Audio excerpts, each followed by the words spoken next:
අද අපි කතා කරන්න ආවේ මේ රටේ යම් කාරණාවක් සම්බන්ධව විපක්ෂය සහ යම් කිසි කණ්ඩායම් හැසිරෙන ආකාරය සම්බන්ධයෙන්. මේ රට මෙච්චර කාලයක් ඉතිහාසයේ පුරාවට වාර්ගික වශයෙන් බෙදලා තිබ්බා. ජන වර්ග වශයෙන් බෙදලා තිබ්බා. ආගම් වශයෙන් බෙදලා තිබ්බා. ඒ විදිහට බෙදලා තමයි මේගොල්ලෝ පාලන තන්ත්‍රය. ඒ කියන්නේ මේ දැනට විපක්ෂයේ කාර්යභාරය කරන විපක්ෂ නායකවරයා ප්‍රමුඛ විපක්ෂයේ කල්ලිය මෙච්චර කාලයක් මේ රටේ පාලන තන්ත්‍රය හොබවන්න පටන් ගත්තේ අර බෙදීම පදනම් කරගෙන. ඒ බෙදීම ඒකීය වෙලා පහුගිය අරගලයෙන් තරුණියෝ එකතු වෙලා ඒ විපක්ෂයේ ඒ බෙදීම් තුල තිබ්බ දේශපාලන කාර්යයන් සම්පූර්ණයෙන් මේ සමාජයෙන් ඉවත් කරලා තියෙද්දි මේගොල්ලෝ අලුත් ක්‍රමයකට බෙදීමක් නිර්මාණය කරන්න උත්සාහ දරමින් ඉන්නවා. ඒ ස්ත්‍රී පුරුෂ සමාජභාවය පදනම් කරගෙන මේගොල්ලෝ මේකට මූලික වශයෙන් අල්ලගත්තේ රාජ්‍ය නිලධාරීන් සහ මේ රටේ අග්‍රාමාත්‍යවරිය. මේ රටේ අග්‍රාමාත්‍යවරිය සම්බන්ධයෙන් මේ වෙලාවේ විපක්ෂයේ කාර්යභාරය විය යුත්තේ එතුමියගේ දේශපාලන කාර්යයන් සම්බන්ධ විවේචනයක්, එතුමියගේ ප්‍රතිපත්ති සම්බන්ධ විවේචනයක් මිසක් එතුමියගේ මානසික ශාරීරික කාර්යයන් සම්බන්ධ විවේචනයක් නෙමෙයි. එතකොට එතුමියව අල්ලගෙන මේ තනි පුද්ගලයෙක් අල්ලගෙන පහර දීම තුල ඔවුන් කරන්නේ ඔවුන්ගේ ත්‍රාඩ මුග්ධ දේශපාලනය. ඒක අපි දැඩි ලෙස හෙලා දකිනවා. ඊට අමතරව කියන්න කැමති මේ රටේ උත්තරීතර මහා සංඝරත්නය මේ රටේ බෞද්ධ සංස්කෘතිය රැකගෙන මේ රටේ කාන්තාවට හිමි තැන රැකගෙන බුදුන් වහන්සේ කියනවා බුදුරජාණන් වහන්සේ කියනවා මාතා මිත්තා සකේ ගරේ කියලා. gedara හොඳම මිතුරිය මව කියලා කියනවා. ඒතර gedara බුදුන් අම්මා කිව්වා. එහෙම කියපු මහා සංඝරත්නය මේ රටේ මල්වතු අස්ගිරි මහා සංඝරත්නය මේ රටේ 2500ක් තුල සංස්කෘතිය රැකගෙන ආපු ඒ සංඝරත්නයට ගරු නොකර මේ රටේ සමහර චීවරධාරීන් විසින් කරනු ලබන ප්‍රකාශ ලිංගික කාරණා පදනම් කරගෙන කරන ප්‍රකාශ අපි තරයේ හෙලා දකිනවා. සහ ඒ චීවරධාරීන්ට මම කියන්නේ බුද්ධ ශාසනයවත් පැවැත්මක් නැහැ.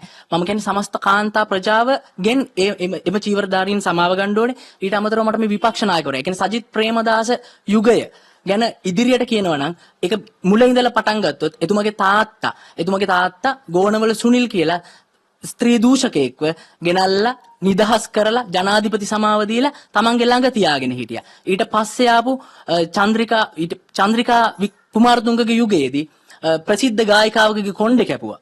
ඊට පස්සේ මහින්ද රාජපක්ෂ යුගය ආවා. මහින්ද රාජපක්ෂ යුගයේ මොකක්ද උනේ?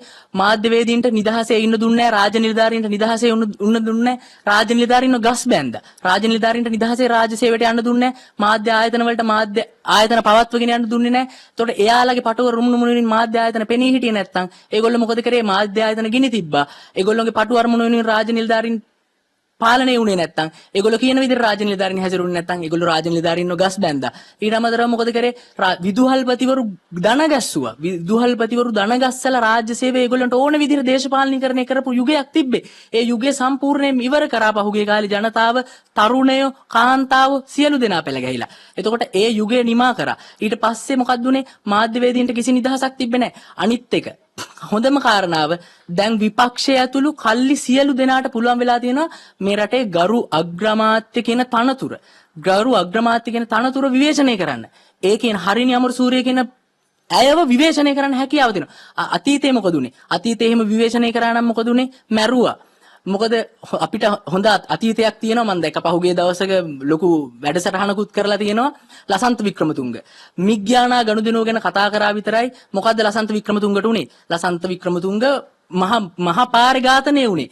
නමුත් මේ වෙනකොට දේශපාලඥයෙක් විවේචනය කරන්න තනතුරක් විවේචනය කරන්න අයිතිය තියෙනවා. මිනිස්සුන්ට ඒ අයිතිය දීලා තියෙනවා. ඒ කියන්නේ යහපත් දේශපාලන සංස්කෘතියක් වෙනුවෙන් මේ වර්තමාන ආණ්ඩුව වැඩ කරමින් යනවා. නමුත් ආණ්ඩුවකට විතරක් රටක සමස්ත දේශපාලන සංස්කෘතිය වෙනස කරන්න බෑ. ඒකට විපක්ෂයේ යම් කාර්යභාරයක් තියෙනවා. හැබැයි විපක්ෂ නායකවරයාගේ යම් කාර්යභාරයක් තියෙනවා. හැබැයි මේ විපක්ෂයට අනුබද්ධ චූටි කල්ලි ඔය පොඩි කල්ලි කීපයකුත් තියෙනවනේ විපක්ෂය ඇතුලේ. හැබැයි විපක්ෂ නායකත්වයේ ගන්නත් ඒගොල්ලෝ දඟලනවා. විපක්ෂ නායකත්වයේ නැති නිසාද මන්දා ඒගොල්ලෝ ක්‍රියා කරන්නේ නැත්තේ.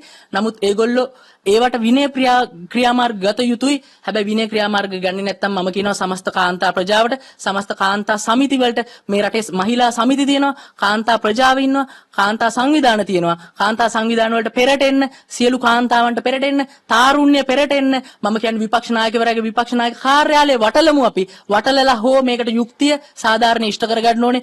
මම කියන්නේ තනි පුද්ගලයෙක් විදිහට දේශපාලනික ත්‍රාඩකම් කරන්න බෑ.